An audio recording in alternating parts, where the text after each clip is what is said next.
C'est un produit d'exception servi avec la plus grande attention. Des morilles avec une pointe d'asperges, une des recettes signatures de ce restaurant parisien. Mais personne ne soupçonne leur secret, sauf le chef. Ces morilles ne sont pas d'ici. Donc pour accompagner cette morille de l'Himalaya, on va proposer une recette avec un sabayon à la verveine artisanale. L'Himalaya a plus de 7000 km. Ce chef a beau préférer cuisiner des produits de saison, pour la morille, il n'a pas le choix. La demande française est trop importante par rapport à ce qu'on peut offrir. Donc c'est vrai qu'on a dans d'autres régions, notamment l'Himalaya, des morilles d'excellente qualité.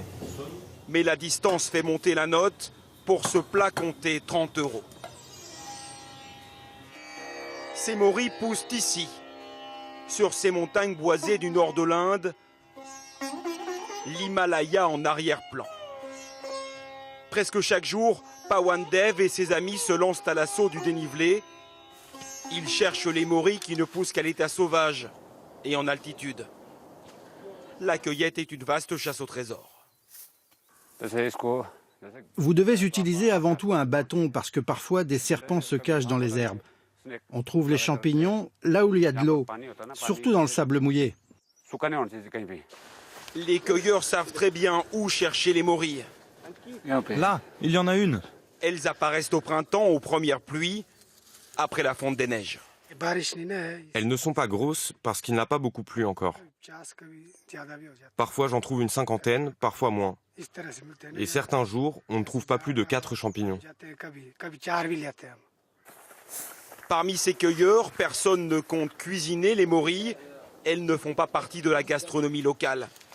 Et surtout, ils connaissent leur succès en Europe et comptent les vendre au plus offrant. Lorsqu'il revient chez lui, Pawan Dev suit toujours le même rituel.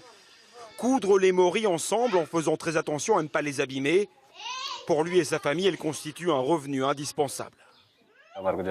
Ces jours-ci, le kilo est à 70 €. Donc là, pour ça, je vais gagner 70 centimes seulement. Mais quand j'aurai vendu tous les champignons, je pourrai payer les dépenses de la maison. Et si on vend bien, ça couvrira nos besoins pendant 2 ou 3 mois. Le père de famille met ses morilles à sécher plusieurs jours.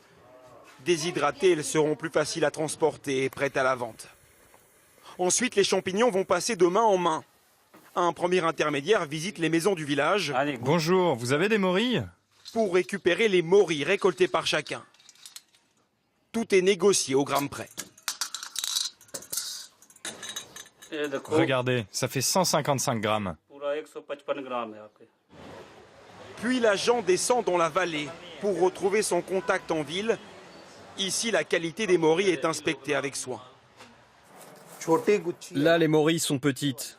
Celles-là, ne les cueillez pas. Laissez-les pousser. Si elles poussent plus, elles seront plus lourdes et meilleures. C'est bien pour vous, pour nous et pour les acheteurs. Chaque année, cet intermédiaire vend 4 à 5 tonnes de morilles. Elles vont être exportées principalement vers la France, l'Allemagne et la Suisse. Ce sont les principaux acheteurs. Nous travaillons avec d'importants grossistes là-bas. Dans les boutiques en France, 1 kilo de morilles de l'Himalaya est vendu 500 €. 7 fois plus que le prix payé aux cueilleurs qui parcourent ces montagnes légendaires.